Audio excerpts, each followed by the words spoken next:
Hey guys, it's me again. What can I say? When I'm bored and I got time to kill, videos, they make sense. Anyways, what are we talking about this time? Well, I just saw a couple of interesting videos that I didn't know about. And you guys might not even know about. I saw these videos about the United States Air Force and possibly the Navy and Marines, but I would probably say more the Air Force, are actually experimenting with augmenting their air fleet with light attack aircraft. What are like light attack aircraft? Well, think the old school A1 Sky Raiders that used to fly with the Jolly Greens for search and rescue. If you've ever seen Platoon, you've seen them. They're the prop planes. If you ever saw We Were Soldiers flying close air support. And the reason is that people are throwing this idea around because we as the United States in Afghanistan and Iraq have been using high-speed, low-drag F-18s, F-16s, F-15Es, and soon the F-35 in the close air support role. And we've been working them to death. They don't have a lot of loiter time. Even the A-10 is practically falling apart and needs a replacement. And it fills a very specific role. It can just cover, close air support. But you have to look at close air support in places like Afghanistan. We're basically using a sledgehammer when you need a tack hammer to get the job done. Or as one video pointed out, we're bringing a Gatling gun to a bar fight when we just need a baseball bat. So, the one plane that they are talking about is the AT-6 Wolverine, not to be confused with the T-6 Texan, which is, the trainer that we've had since World War II.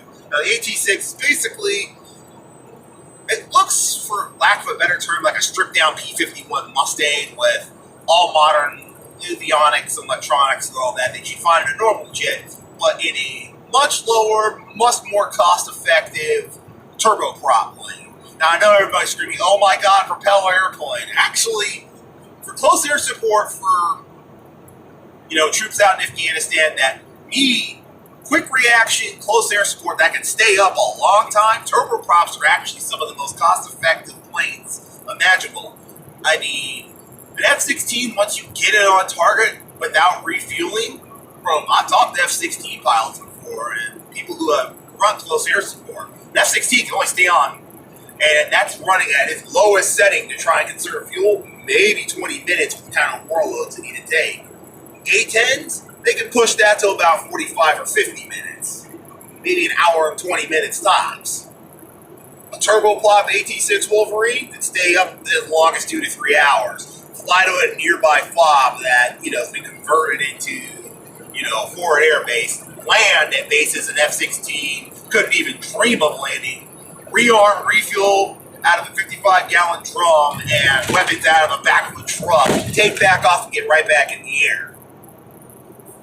Now, yes, I know some people, and it's even mentioned in some of the videos I watched, that, in a modern jet environment, these things would be ripped to pieces. Well, look at the asymmetrical warfare we've been dealing with for the last decade and a half. We have total, complete air superiority. The insurgents have no air. All they're really dealing with is, shoulder-mounted SAMs that are heat seekers, and turboprop planes run really, really cold. In fact, some of them have to have defrosting on their props to make sure they don't freeze up while flying in normal air conditions. So we're talking about planes that are really small, really hard to hit, carry enough firepower that's needed, and can be quickly rearmed and sent back into the field in a hurry, and provide close air support where our troops need it. In fact, these are basically special operations, platforms for, hey, we're not fighting the big, high intensity, Army versus Army warfare, which, we still need planes for. This is more of a specialized scalpel for, low intensity, long running, sortie style missions that a turboprop is a lot better at resisting, easier to maintain. The parts are dirt cheap, but still, powerful enough to get the job done in a close air support in someplace like Afghanistan, where we're probably going to be for years, and our, high-tech, high-speed jets just simply can't keep up with the demand, nor can we keep up with pilots. Training a prop jet, turbojet pilot probably takes a lot less time and effort than training up someone to fly an F-16 or FA-18. So from a training, resupply, from a logistical and training standpoint and material, this seems like a match made in heaven if you ask me, for places, that we're probably going to end up fighting in around the world, like South America, dealing with drug cartels.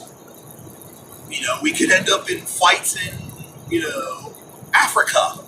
Or we get probably more fights in the Middle East once, U.S., with its newer style stuff like the F-35 coming online, crushing air superiority. F-35s can do the attack role, but they're really not the best optimized for it. They're more run in, blow stuff up, log out, and you're really not going to stay up with close air support. Whereas something like the AT-6 Wolverine, I highly suggest you guys go look this up. Once the F-35 has cleared the skies, can go in, stay on target.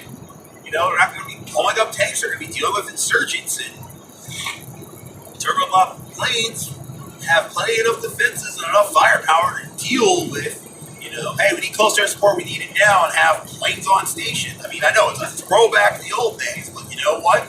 Just because it's old style tech doesn't mean it ain't the most effective. It's something, I think the United States military has been kind of, wedded itself to, we have to have the best, most advanced, most everything fighter, and then come to realize, yeah, that's great, but it doesn't do certain jobs very well. We need specialist planes to get the job done. I mean, look how bad the Air Force finally had to kowtow that, you know what, the A-10, it may not be the most high-speed, low-drag plane, but when it comes to close air support and knocking out hardened targets, there's nothing that can beat it. And the A-10s, they're slowly starting to fall apart like the Marine Harriers. And that's why there's a new A-10 project out there. But this could even supplement the A-10. The A-10s need more, hey, there's a problem that, our light attack craft can't deal with. Then you bring in the A-10s and you lower their sorties and their resource usage for instead, light attack, prop-driven airplanes that can stay up longer and be the on-call. And if there's something they can't deal with, then they call in the A-10 like, hey, we need A-10 support. While, light attack craft do what they can to slow it down, then the A-10 comes in, cleans house, and then they hand it back over to the light attack craft. And if you want to sexy them up, the light attack squadrons, they're your special forces squadrons. There you go. But that's my thoughts on it. I think it's a useful look at a capability that I think the United States Air Force should have for close air support. And hell, I think the Marines in it. I think the Marines should take a look at it because there are just times when an FA-18 is overkill and you need the FA-18 for other jobs. Same thing with the Harrier, whereas, a low and slow turboprop that can stay overhead for a long period of time and carry a decent amount of ordnance is a pretty attractive thing. That's just my 2 cents, guys. I hope y'all have a great day and catch you next time.